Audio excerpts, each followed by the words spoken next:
The cargo hauler Dawnbreaker drifted through the void reach sector like a tired whale swimming through an ocean of stars.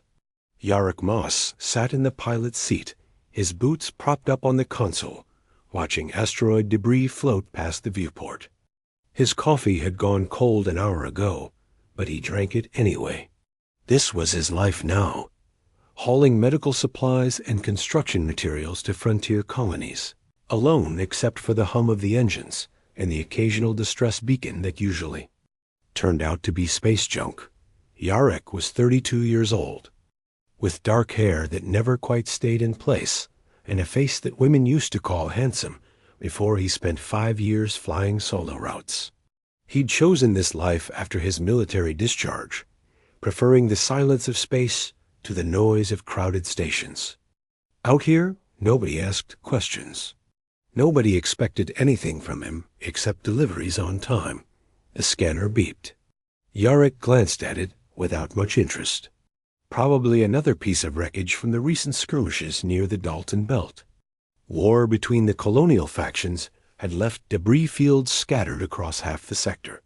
But the signal pattern looked different this time. It pulsed with a rhythm that seemed almost deliberate. Yarrick sat up, frowning. He ran the signal through the analyzer. The readout came back with a classification he hadn't seen in years. Emergency. Beacon, non-human origin. His finger hovered over the ignore button. Getting involved with alien affairs was a good way to end up in trouble. The galaxy was full of species with complicated politics and even more complicated grudges.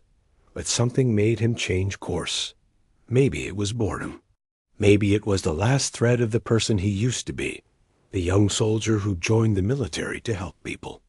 Either way, Yarrick adjusted the thrusters and guided the Dawnbreaker toward the signal source. 20 minutes later, he found it, a small escape pod tumbling slowly through space, its hull scorched black from what looked like weapons fire. The design was nothing Yarrick recognized. Smooth, organic curves, covered in symbols that seemed to shift when he looked at them directly.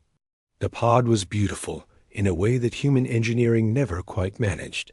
Yarrick maneuvered the Dawnbreaker close and extended the cargo bay's magnetic grapple. The pod locked into place with a gentle thud. He sealed his jacket, checked that his sidearm was loaded, and headed down to the cargo bay. You never knew what might come crawling out of an alien escape pod. The cargo bay doors hissed shut behind him as he approached the pod. Up close, it looked even stranger. The surface seemed to pulse faintly, like it was breathing. Yarrick found what looked like a manual release and pulled it. The pod opened with a sound like water flowing over stone. Inside lay a woman, and Yarrick forgot to breathe. She was humanoid, but clearly not human. Her skin held a soft luminescence, pale blue like moonlight on water. Long silver hair spilled across the pod's interior cushioning. She wore a form-fitting suit made from material that looked alive, shifting colors from deep purple to soft gold. Her face was delicate, with high cheekbones and features that struck Yarrick as impossibly perfect. But it was her stillness that frightened him. She wasn't breathing. Yarrick's military training kicked in. He checked for a pulse, though he had no idea where an alien's pulse point might be. His fingers found her throat, and after a moment, he felt something. A faint flutter, irregular but present. She was dying. He lifted her carefully from the pod. She weighed almost nothing, like she was made of light instead of flesh. Yarrick carried her to the Dawnbreaker's small medical bay, laying her on the examination table. The ship's medical system was basic, designed for human physiology, but it was all he had. The scanner ran over her body, and the readout made no sense. Her biology was both familiar and completely alien. She had a cardiovascular system, respiratory organs, a brain structure that looked vaguely similar to human anatomy, but everything was slightly off, like looking at a reflection in disturbed water. Yarrick did what he could. He connected an oxygen feed, adjusted the mixture based on what the scanner suggested. He administered broad-spectrum antibiotics and cellular regenerators. Then he waited. For 3 days, she remained unconscious. Yarek found himself spending more time in the medical bay than necessary, checking readings that hadn't changed, watching her chest rise and fall with shallow breaths. He should have been continuing his route, delivering his cargo, maintaining his schedule. Instead, he let the Dawnbreaker drift while he kept vigil over a dying alien woman whose name he didn't even know. On the 4th day, her eyes opened. They were violet, deep, and luminous, and they fixed on Yarek with an intensity that made him step back. She tried to speak, but no sound came out. Her hand lifted weakly, reaching toward him. Yarek took it without thinking. Her skin felt warm, almost electric against his palm. "Easy," he said softly. "You're safe. You are in an escape pod. I brought you aboard my ship."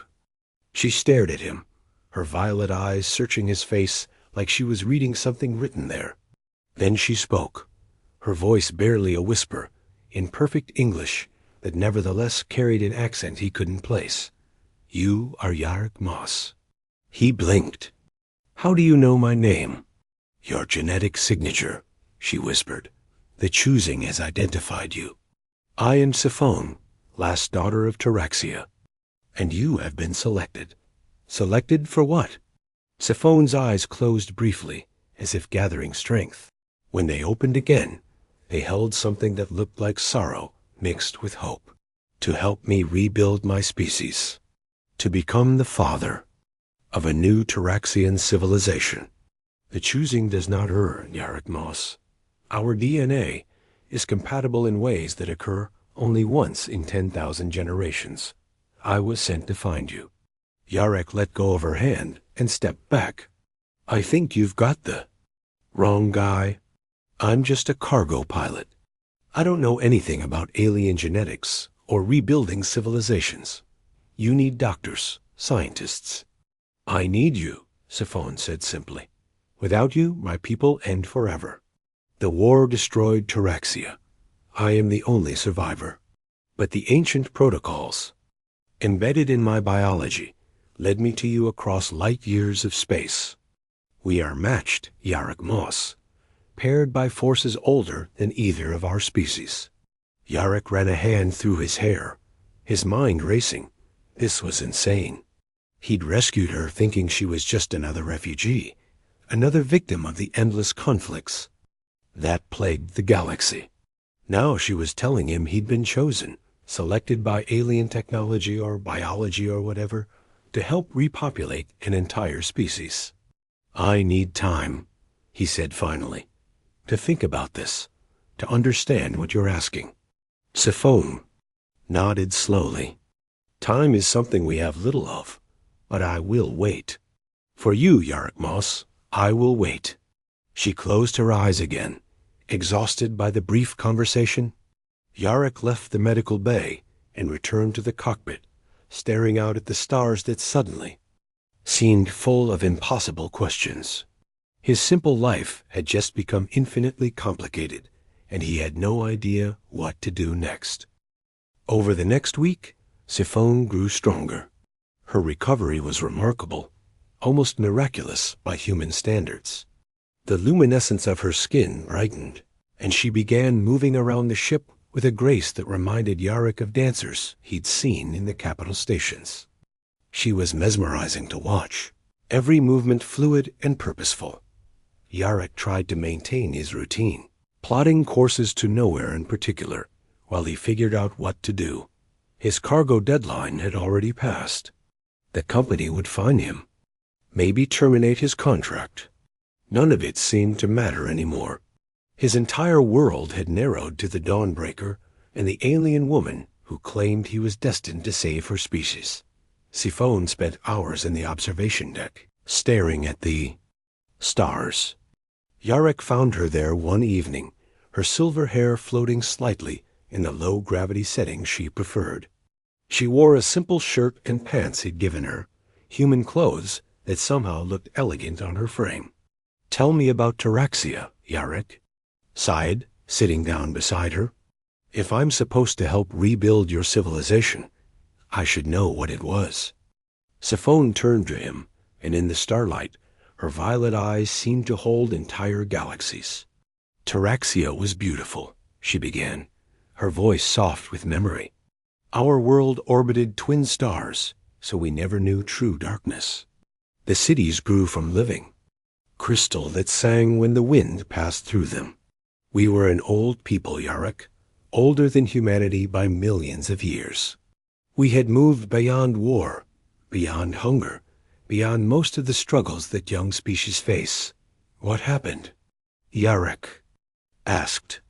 Pride, Siphon said simply. We thought ourselves beyond danger.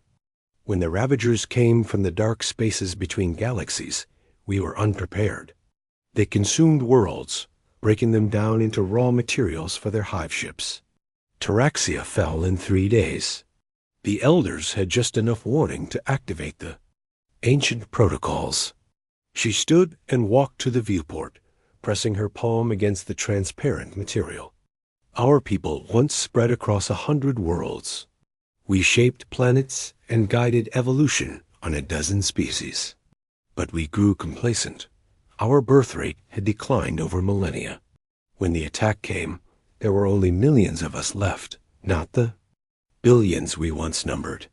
The protocols were designed for such an emergency, a last chance at survival.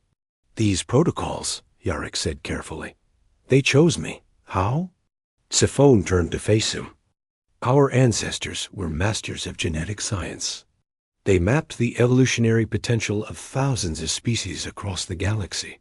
The protocols contain algorithms that can analyze any compatible species and identify ideal genetic matches for Taraxian reproduction.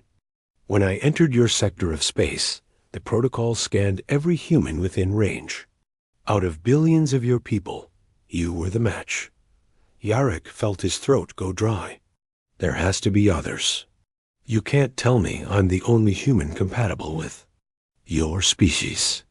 You are not the only one compatible, Siphon admitted, but you are the optimal match. Our DNA would blend in ways that preserve the best of both species while creating something new. The children we could have together would carry Taraxian knowledge, human adaptability, and gifts from both our peoples. They would be the bridge between our civilizations. Children, Yarek repeated, the word feeling heavy in his mouth. How many are we talking about? Siphon's expression grew sad. To properly rebuild, we would need to produce at least 15 offspring over the next 20 years. Each child would carry the genetic diversity needed to prevent inbreeding in future generations. The protocols have already begun preparing my body for accelerated reproduction cycles. I could carry a child to term in 6 months rather than the human 9. Yarek stood and paced the observation deck. 15 children. 20 years. His entire life mapped out by alien genetics and ancient protocols. It was too much. He was just a cargo pilot who'd wanted a quiet life away from expectations and responsibilities.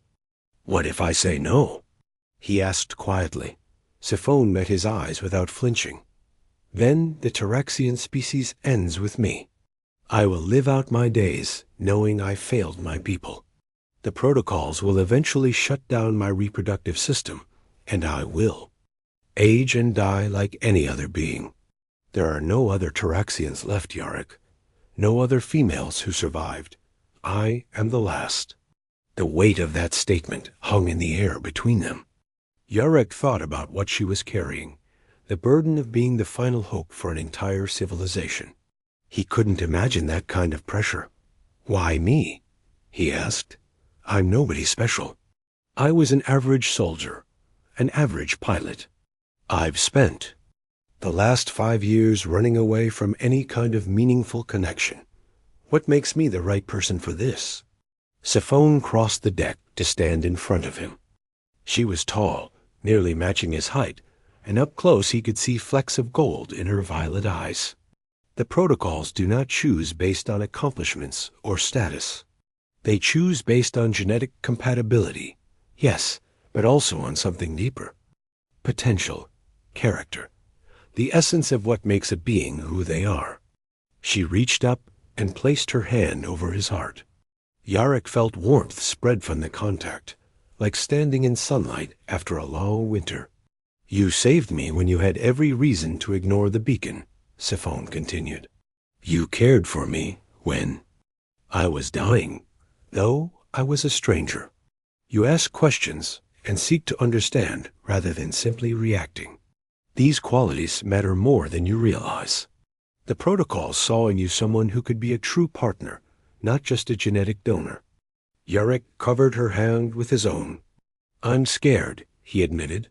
This is so far beyond anything I ever imagined for my life. I know, Siphon said gently. I am frightened too. This was not the life I chose either. I was a scholar on Taraxia, studying ancient literature and philosophy. I never wanted to be the last of my kind, carrying the weight of racial survival. But here we are, two beings thrown together by forces beyond our control, asked to do the impossible. She leaned closer, and Yarek could smell something like flowers and ozone, strange and intoxicating. I cannot force you to accept this responsibility. The protocols may have identified you as compatible, but the choice must be yours. I will not manipulate or coerce you. That would make me no better than the ravagers who destroyed my world. Yarek looked into her eyes and saw genuine emotion there. Fear, hope, loneliness, determination. Whatever else she was, Siphon was a person with feelings and dreams that had been shattered by circumstances beyond her control, just like him. Can I ask you something personal? Yarek said. Anything. If the protocols hadn't chosen me, if you'd met me under different circumstances, would you still want to know me? Siphon's expression softened. Yes, she said without hesitation. From the moment I woke and saw you watching over me with such concern in your eyes, I felt something the protocols cannot measure or predict. Connection. When you held my hand. That first day, I felt less alone than I had since Taraxia fell. The protocols brought me to you, Yarek Moss, but what I feel when I look at you has nothing to do with genetics or survival. Yarek felt something shift inside him, like a door opening that he'd kept locked for years. He'd been running from connection, from responsibility, from anything that might hurt him if he lost it. But looking at Siphon, he realized that some things were worth the risk. I need more time, he said. Not because I'm going to say no, but because this is the most important decision I'll ever make. I want to be sure I'm doing it for the right reasons. Siphon nodded, a small smile touching her lips. Take the time you need. I will be here. She pulled away, and Yarek felt the loss of her warmth immediately. As she walked toward the door, she paused and looked back at him. Yarek, there is something else you should know. The protocols have already begun forming a bond between us. You may have noticed feeling drawn to me, thinking about me even when we are apart. It is not manipulation. The protocols enhance natural compatibility, making the connection between matched pairs stronger. But the feelings are real. What develops between us will be genuine. After she left, Yarek stood in the observation deck for a long time, watching. Stars drift past and feeling the weight of choice pressing down on him. Somewhere out in the darkness, the Ravagers were still destroying worlds. Somewhere behind him, the life he'd known was slipping away. And somewhere in the future, a new civilization waited to be born, if only he was brave enough to help create it. The decision came to Yarek in pieces, like assembling a puzzle in the dark. He spent 3 more days avoiding the inevitable, running diagnostics on systems that didn't need checking, reorganizing cargo holds that were already empty.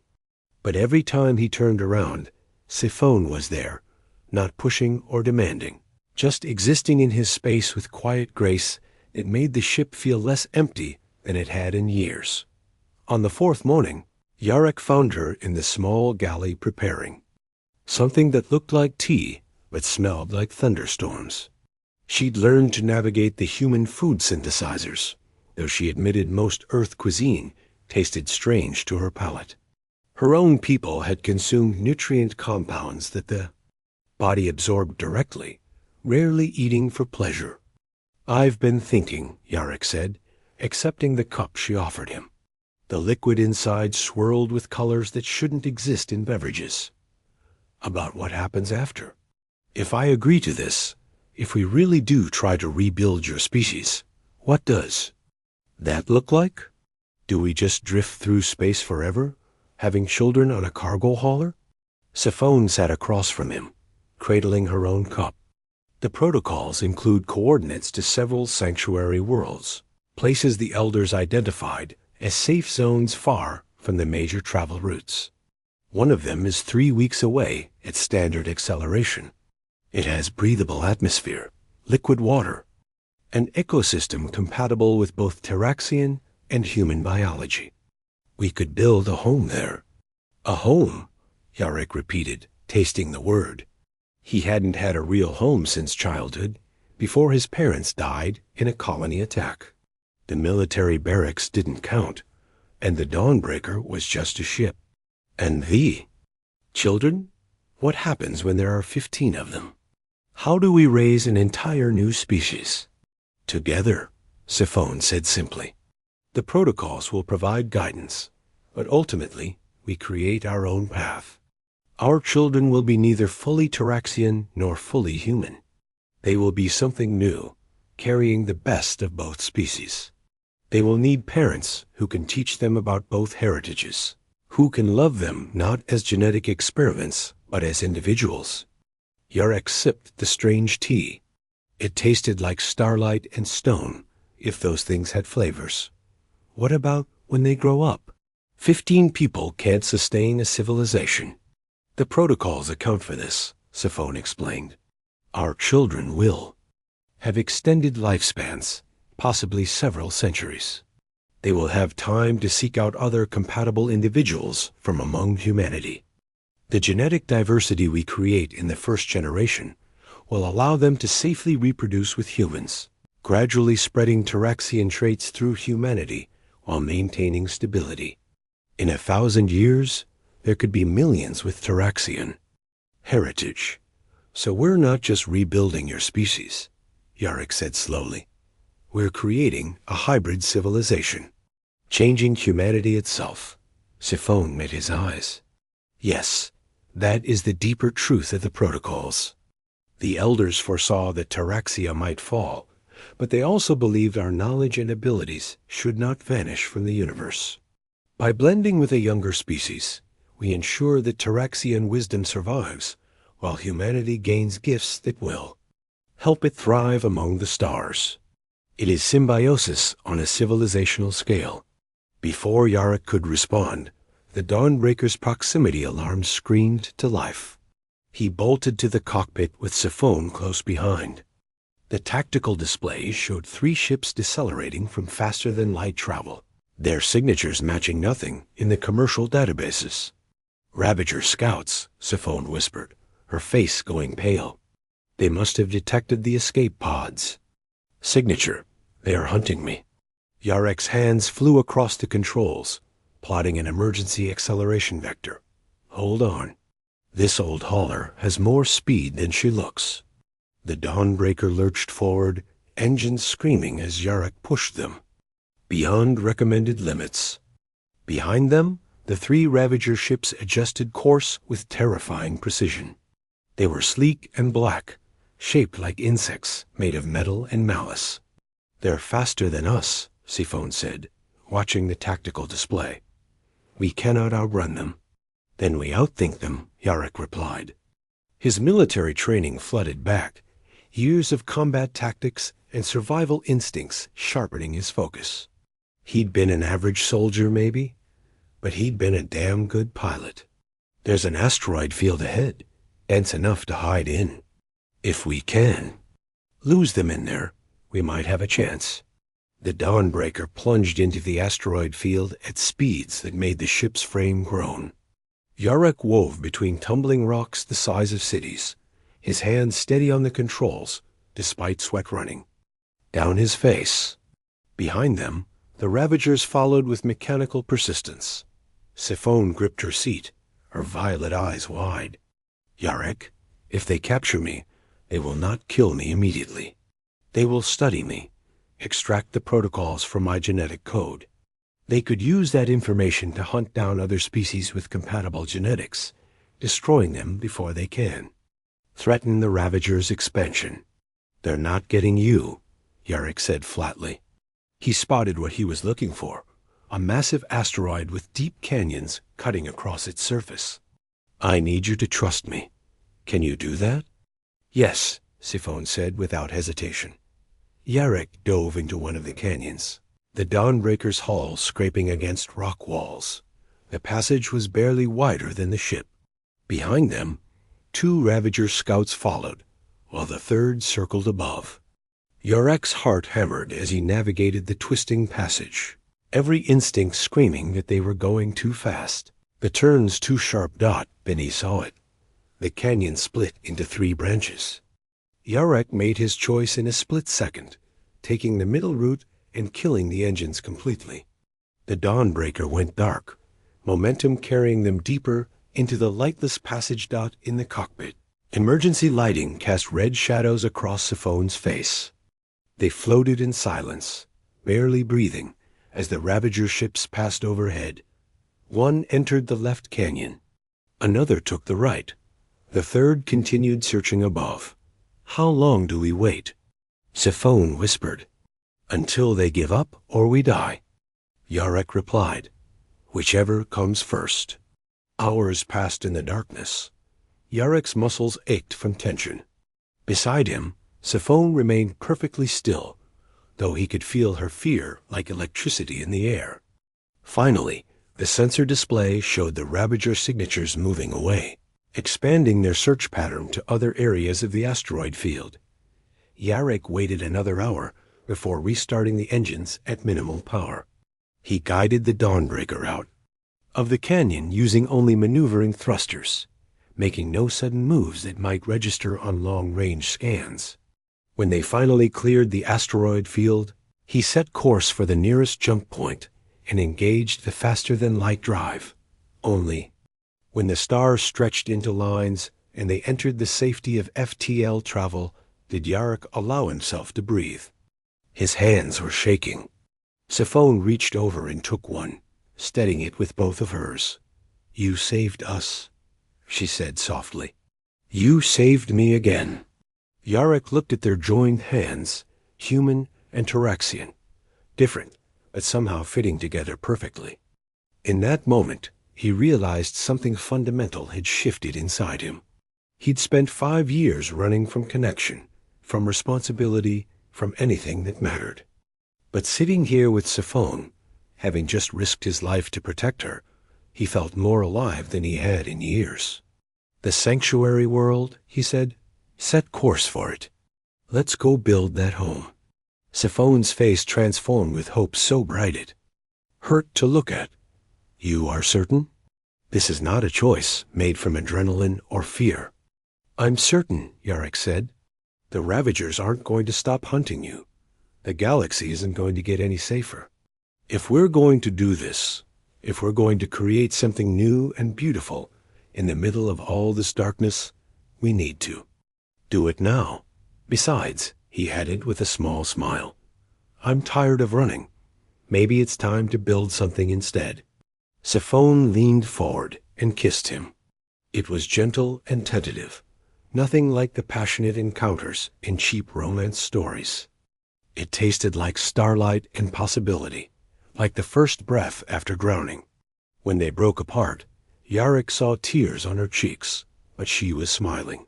Thank you, she whispered, for choosing hope when you could have chosen safety, for seeing me as a person, not just a responsibility, for being willing to build a future when the past has taken so much from both of us. Yarek pulled her close, holding her while the Dawnbreaker carried them toward a new world. Outside the viewport, stars wheeled past in impossible patterns, and somewhere ahead lay a planet where they would plant the seeds of a new civilization. It terrified him. It excited him. It felt like coming home after a lifetime of wandering. "We'll figure it out together," he said into her silver hair. "The kids, the future, all of it. One day at a time." Sifon nodded against his chest.